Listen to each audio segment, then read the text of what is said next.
From Pittsburgh CW, Bob Pompeani and Paul Zeise, who is here tonight. You can tweet him at Paul Zeise. A lot to get into. As I said, it's a busy weekend. Paul, let me get your take real quick on, we'll start Sunday, because that's the Steelers and the Ravens. I think this Baltimore offense is better than what people think or have come to expect. They can put up points in a hurry, and they did so in the red zone every time this year they've gotten in there. It turned into touchdowns. That's unusual. Yeah, and I think the biggest thing is they have added some weapons for Joe Flacco. He's got some more to work with. I think the other thing is their offensive line is pretty good. This is going to be an interesting game because we've grown accustomed to, and even though the last few years it really hasn't played out every time, but you know, when you think of the Ravens and the Steelers, the stereotype is it's going to be a 10-6, pounding, physical, slobber knocker, whatever you want to call it, where it's going to be hard to get, 10 yards. First downs are going to be tough, much less points. I think this is going to be completely the opposite. I think this could be another one of those games like, was it last year? Was it 39-38 or 40-39 or something like that? 39-38, yeah. 39-38. I think this could be that. I mean, I think both offenses are going to have a lot of success. So it could come down to like the last couple at Heinz Field where the team that has the ball last wins. And I would expect a lot of points. I don't know what the over and under it is, but I would go over. You know what it is? What is it? 71. For the Steelers. For the Steelers, Ravens. No. Yes, 71. See, that's a sign of the times. That's a sign of the times. We're in a quarterback-driven league where penalties are being called at an outrageous rate. You can't touch the quarterback. 71. Yeah. You would never see that. Normally, when Penguins. I'm sorry. No, I'm sorry. That's the Penn State, Ohio State. Okay, I was going to say that sounded a little ridiculous. For the NFL, that would be really well, normally absurd. It's like 36 or 37. But it's got to be in the 40s. I would assume it. Maybe even like 50. If you have an idea, let us know. It might even be like 50. But right. I mean, to me, it's the Penn State Ohio State game 71, which I think is ridiculous too. All right, let's talk about that game and also Pitt Central Florida. We'll begin with Pitt Central Florida. I was very disappointed with last week's performance. I saw North Carolina this week against Miami. It makes me really get and wonder about Pitt at this point. What do you expect tomorrow? They're heavy underdogs on the road. I disagree with Pat Narduzzi. Did you hear him on Thursday when someone said, Pat, you really didn't have a lot of success stopping North Carolina's offense. Now you're going to play a better offense. And Pat Narduzzi said, well, I don't agree that Central Florida is better.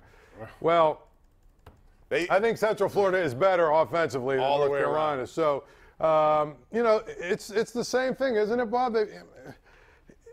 For all of the talk about him coming and, becoming a defensive guy, these RPO or whatever you want to call them teams seem to struggle against him. The option stuff with Georgia Tech, they seemingly have started to figure that out, If a team lines up, like if they played against a team like Wisconsin that wants to line up and try and run at them, they'd be fine. It's these teams that have the run-pass option stuff, and it's hard to stop anyway. I mean, it's funny. Pitt gave up 51 to Penn State. Isn't that the lowest point total that they've had? I think. Yes. Penn State. You know what I'm saying? So it's like you said, a sign of the times. Right. And UCF also takes no time. They waste. They're probably at the line of scrimmage taking, only 20 seconds it takes them, or less, 12 seconds. Right. So it's going to be a fast-paced game. And I'll just say this: a game like that, you got to turn them over a few times. You're not going to stop them a bunch, but if you can turn them over a couple of times and get the possessions in your favor, it was kind of like what the Steelers did the other night in Tampa. They came away with some plays that changed the complexion of the game, even though Tampa still was able to move the ball and score 3 touchdowns through the air. So Penn State, Ohio State. I like Penn State, even though I think Ohio State is the better team. Does that make sense to you? Because I like them at home in the whiteout. Yeah. Here's the thing. I kind of think that Penn State I think Penn State might be not quite as good, like you said, but I think that their defense is probably a little better than people think it is. I just watch them. They've gotten a little better each week. They've done really well at making some adjustments when they needed to. I think it's going to be a tight one, but I agree with you. I think Penn State's going to win this one. It's a big one with regard to national playoff implications, and we'll see how that goes. Let's go to line 5. Tony and Edgewood, you're first up. Hey, Tony, how are you? Hi, guys. I'm fine. Hey, I'm hearing everything about everybody else on the team, but haven't heard much about what's going on with Boswell. Is it in his head? Is there anything wrong with him? I'm just not hearing anything, and I think he's going to cost us. Well, he already has. He already has. If you think about it, they should have won the Cleveland game if he makes that kick. And if you look at some of these other situations, thanks, Tony, for the call. I think it's strictly in between his ears. I do. I think it's not unlike a golfer, Paul. You play golf. Once you get in this thing where you're hooking the ball crazy, you're trying to compensate and go the other way. And I think he's not just kicking; he's aiming. And when you aim, that's not a good thing. Yeah, no, and I would agree. Now, wasn't there some talk that he had a little bit of an injury on his his groin or something like that? I don't know. You don't know if that's the case or not, but the reality is he's got to start making kicks. If he's hurt, then they need to replace him, and if he keeps missing kicks, then they need to replace him. All right, we go to C Bear #1 on Twitter. He says, Bob, the over and under for Steelers Ravens is 50.5. There you go, 51. So C Bear, my point is I've never seen 50 in a Ravens Steelers. It's normally 36, and you'd be advised to go under in those situations. Now things have changed. Line 4, Carol in Morgantown. Hey, Carol, how are you? Carol, don't listen to your television, please. Okay, I'm here. Go ahead. Bob's talking. He hasn't come on yet. No, I'm here. We're here. What do you got? Go ahead. Oh, okay. I just wanted. I heard Bob. I heard. Oh, okay. I heard him say 2 Steelers are hurt. Yeah. Are they going to bring backups in on this game? They need everybody. Yeah, they're going to need. I'll listen to your answer, Bob. Okay, Love thank you, your Carol. show. We appreciate your support. Thank you. But Morgan Burnett has not played. He's out again. It looks like Mike Hilton. That's a big loss because he had a big game in Tampa, Paul. I'm also seeing that it looks like Matthew Thomas may play. Yeah. They're going to need big performances here from a lot of guys you wouldn't normally expect to come up with big performances. I think if Matthew Thomas plays, I think a lot of people are intrigued by him, right? I mean, but it's a wild card. You don't know what he's going to get, and I'm assuming.